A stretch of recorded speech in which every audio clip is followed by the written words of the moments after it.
So what we're going to do now is we're going to relate the equilibrium constant Kb for a weak base to the equilibrium constant Ka for its conjugate weak acid.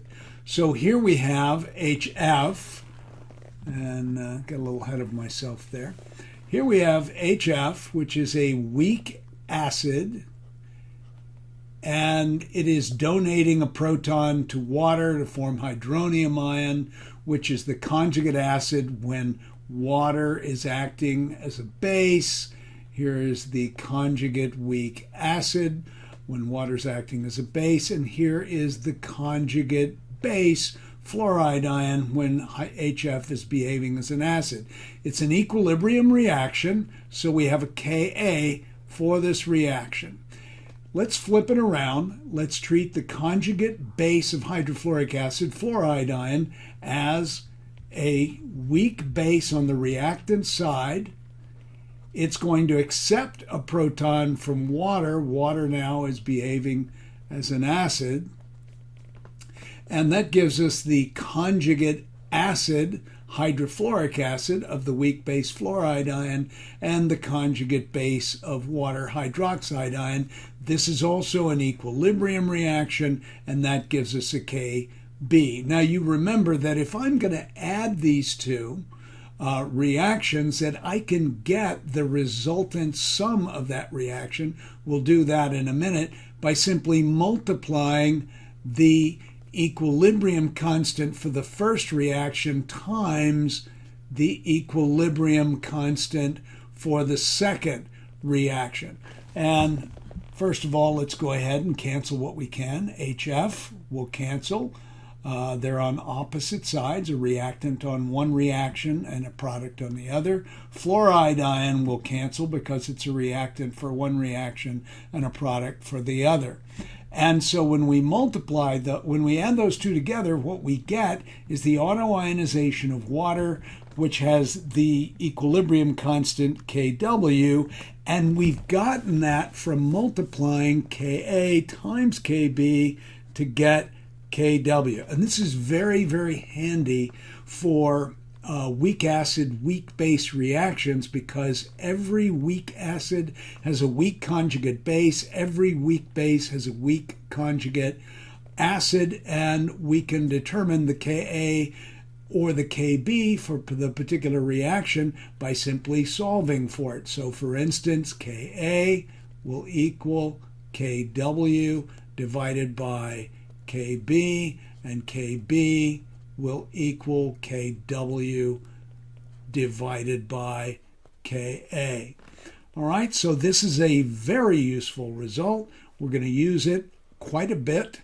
Let's go ahead and do one more thing with it. Let's take the negative log of both sides of the equation, and just like taking the negative log of the equilibrium constant expression on both sides to get pKw equals pH plus pOH. In this case, taking the negative log, we get pKa plus pKb equals pKw, which is 14 as long as we're at 25 degrees Celsius.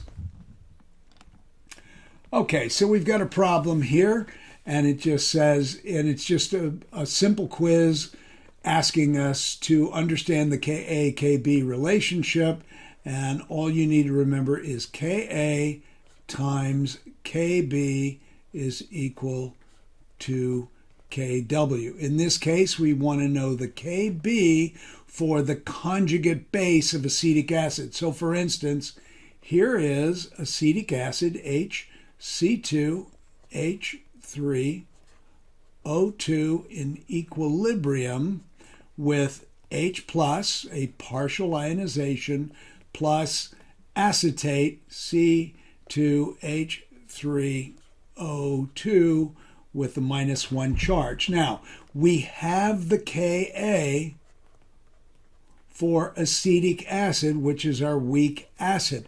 This is the conjugate weak base acetate, and we can determine the Kb using this relationship and solving for Kb. So Kb will simply be equal to Kw divided by the Ka. Kw is 1 times 10 to the minus 14 at 25 degrees C, and Ka is 1.8 times 10 to the minus 5, and when we do that math, we're going to get 5.6 times 10 to the minus 10.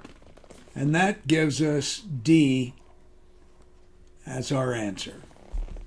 So what is the result of this Ka-Kb relationship? Well, strong acids and bases have neutral conjugates, that is, conjugate acids and bases, because just take a look.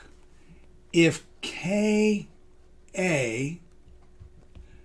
times Kb for the conjugate base is equal to a constant Kw, the larger Ka, the smaller Kb has to be, because this product always has to equal this constant Kw, and vice versa. The larger the conjugate base, the weaker the conjugate acid. The bigger the Ka, the stronger the acid, and the bigger the Kb, the stronger the conjugate base. And so these two are inversely proportional to each other. Strong acids have extremely large K values, so their conjugate bases will have extremely small Kb's. Negligible acids or neutral acids and bases will have strong conjugates with very large equilibrium constants. Now, here's where we're going to live most of the time. Weak acids have weak conjugate bases. That means that they matter. Don't let the word weak fool you. Weak means they have acid properties and base properties. Both the weak acids and their conjugate bases, or the weak bases and their conjugate acids, both will establish equilibrium reactions. So here are some strong acids like HCl. So HCl has a rather large Ka. Its Ka is somewhere in the order of 10 to the 7th. That's a 7. Okay? And it will dissociate virtually completely to hydrogen ion and chloride ion. Well, chloride ion is the conjugate base to HCl, which is its conjugate acid. So if I wanted to know what the Kb for chloride is, I would simply look at Kb is equal to Kw divided by Ka. And so that would be 1 times 10 to the minus 14 divided by 1 times 10 to the 7th. And I'm going to get an extraordinarily small Kb. My Kb is 1 times 10 to the minus 21. That is such a small Kb for the conjugate base of chloride ion that it really isn't a base at all. It's negligible or neutral. So the conjugates of anything strong are neutral. They're opposite of each other. So if this is strong, this is going to be neutral. Strong conjugate acid, neutral conjugate base. On the other hand, here we have a weak acid, HF. HF will ionize partially to H plus and fluoride ion. Now, the Ka for HF is 6.8 times 10 to the minus 4. Now that's on sort of an intermediate Ka. It's definitely a weak acid. So we expect its conjugate base, fluoride ion, to be a weak base. And we can go ahead and figure that out. The Kb for fluoride ion is going to be Kw divided by the Ka for HF. So that'll be 1 times 10 to the minus 14 divided by 6.8 times 10 to the minus 4. That gives us 1.5 times 10 to the minus 11. Now that doesn't make fluoride ion a great base, but it's certainly not 10 to the minus 21. It is still a weak base. Negligible acids would be thinking of hydroxide ion as an acid. I can think of it as an acid because it certainly has a proton to donate, but it's such a terrible acid that you're not going to get really a whole lot of response over here, but we can think, if we're thinking of this as an acid, it's a neutral acid. So what does that tell us about the conjugate base of oxide anion? It means that this base is a hugely basic anion. So the thing to remember is that neutral acids will have incredibly strong conjugate bases. And once again, it's just this Ka times Kb relationship with respect to Kw. The stronger, or let's say the weaker the acid, the stronger the conjugate base, because they're inversely related to each other.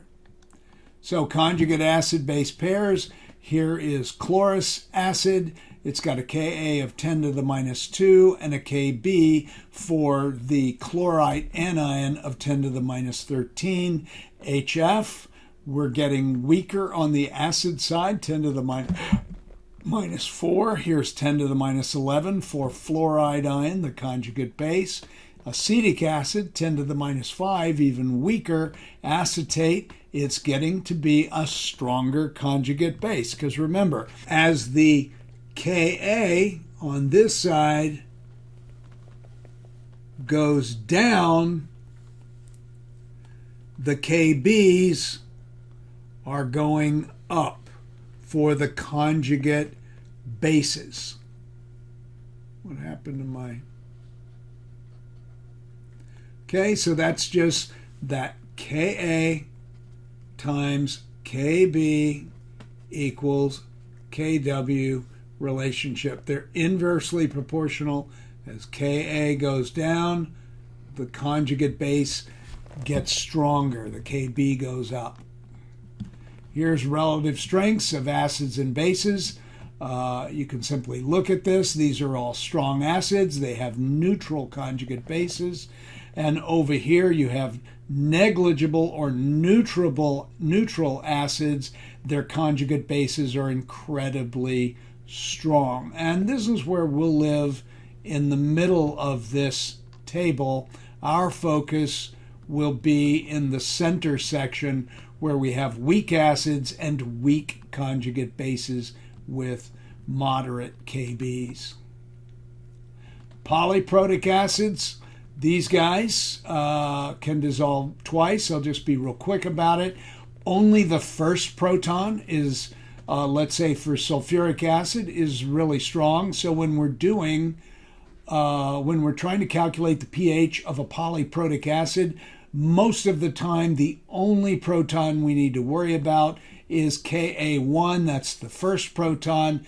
In the case of sulfuric acid, the first proton dissociates 1 billion times more than the second proton. So it's 1 billion times different. You would not have a significant figures issue with that second proton. You really wouldn't need to calculate it.